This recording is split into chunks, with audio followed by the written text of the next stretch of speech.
ઊંઝામાં અત્યારે રાજકારણ ગરમાયું છે, જેનું કારણ છે ઊંઝાની એપીએમસીની ચૂંટણી।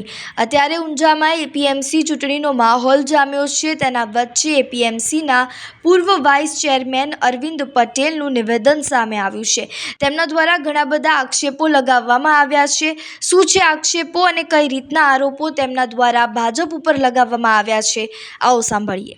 મારું નામ મેન્ડેટમાં નથી આવ્યું આજે એ જાણી મને આઘાત જરૂર લાગ્યો છે। તેમ છતાં હું છેલ્લા 30 વર્ષથી ભારતીય જનતા પાર્ટીનો પ્રામાણિક અને સક્રિય વફાદારી રીતે કામ કરી રહ્યો છું અને કરતો રહીશ। જે મેન્ડેટ પાર્ટીએ જાહેર કર્યો છે એ તમામ ઉમેદવારોને મેં સમર્થન આપતું સોશિયલ મીડિયામાં મારું પેમ્ફલેટ મૂકી અને ટેકો જાહેર કર્યો છે। એટલે હું ભારતીય જનતા પાર્ટીના જે આજે ઉમેદવારો જાહેર થયા છે એમને મારો ટેકો જાહેર કરું છું। જે પ્રકારે ઊંઝા એપીએમસીની ઇલેક્શન જે છે એમાં જે 3 જૂથ કહેવાય છે કે 3 જૂથ મેદાને હતા અને એમાં કે સાહેબનું એક સાઈડ કરવામાં આવ્યા હોય અને લોકમુખે એવું પણ ચર્ચાઈ રહ્યું છે કે ક્યાંક ને ક્યાંક અણગત આવડત હોય કે પછી કામગીરીને લઈને સવાલ થઈ રહ્યો છે, શું કહેશો? કે પટેલ સાહેબ રાષ્ટ્રીય સ્વયંસેવક સંઘની વિચારધારાના વ્યક્તિત્વ ધરાવે છે અને એ પ્રમાણે તેઓ છેલ્લા 2 વર્ષથી આ ક્ષેત્રમાં રાજકારણના ક્ષેત્રમાં નવા જરૂર છે, પરંતુ એમને સાથ અને સહકાર આપનારા લોકોનો વિશ્વાસ કેળવવા અને પાર્ટીમાં સક્રિયતાપૂર્વક કામ કરવું, પ્રામાણિકતાપૂર્વક કામ કરવું એ અમે જોઈ રહ્યા છીએ। પરંતુ ક્યાંક ને ક્યાંક પાર્ટી એમની વાતને વજન આપતી નથી એવો પણ અનુભવ અમે કર્યો છે। પાર્ટી એમનું સાંભળતી જ નથી એવું ચિત્ર આ એપીએમસીની ચૂંટણી દરમિયાન ઉપસી આવ્યું હોય એવું મને લાગે છે।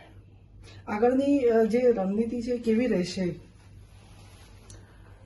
જ્યાં સુધી મારી ઉમેદવારીનો સવાલ છે યા મારા ભવિષ્યનો સવાલ છે ત્યાં સુધી મેં છેલ્લા 30 વર્ષથી મુરબ્બી નારાયણ કાકાના નેતૃત્વમાં ભારતીય જનતા પાર્ટીમાં સક્રિય રીતે કામ કર્યું, પરંતુ નારાયણ કાકાએ પણ મને ઘણીવાર અન્યાય કર્યો છે।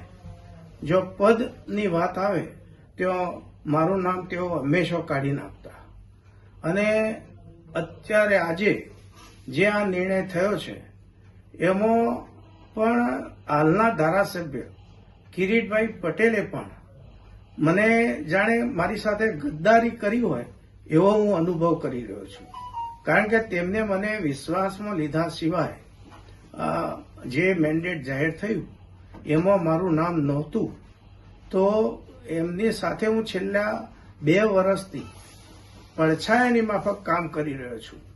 સાંભળવાની જગ્યાએ નેતાઓનો અવાજ સાંભળે છે, તો જે લોકોને વાડ નથી એ વગર વેલા કઈ રીતે ચડશે? પાર્ટીએ સીધા કાર્યકર્તાઓનો અવાજ સાંભળવાની જરૂર છે। એ મેસેજ આજની આ નિર્ણયમાં મને લાગે છે કે અધૂરો છે પાર્ટીનો। કાર્યકર્તા તરીકે આપની કામગીરી કેવી રહેશે? હું કહું છું ને, હું છેલ્લા 30 વર્ષથી પાર્ટીનો વફાદાર કાર્યકર્તા છું। મેં ગઈ ચૂંટણી એપીએમસીની 2019માં લડી ત્યારે પણ મને તત્કાલીન ધારાસભ્ય આશાબેન પટેલે તેમની પેનલમાં મને નહોતો સમાવ્યો। એટલે નેતાઓ કાર્યકર્તાઓને અન્યાય જ કરતા હોય છે, પરંતુ તે વખતે મેં પાર્ટીને પૂછી અને ફોર્મ ભરેલું અને એમાં હું આ એપીએમસીની વેપારી પેનલની ચૂંટણીમાં વર્ષોથી લડતા બીજા પ્રતિનિધિઓ સામે પ્રથમ નંબરે જીત્યો હતો અને વેપારીઓએ મને સંપૂર્ણ સાથ અને સહકાર આપ્યો હતો અને મેં ઈમાનદારીપૂર્વક મારા કામને ન્યાય આપ્યો છે, મારા પદને ન્યાય આપ્યો હતો અને મેં ખોટું કરતા વહીવટદારો વિરુદ્ધ પણ રજૂઆત કરેલી। એટલે હું ક્યારે પણ કોઈ પણ બાબત હોય તો એમાં સ્પષ્ટ વિચાર મારો રજૂ કરું છું।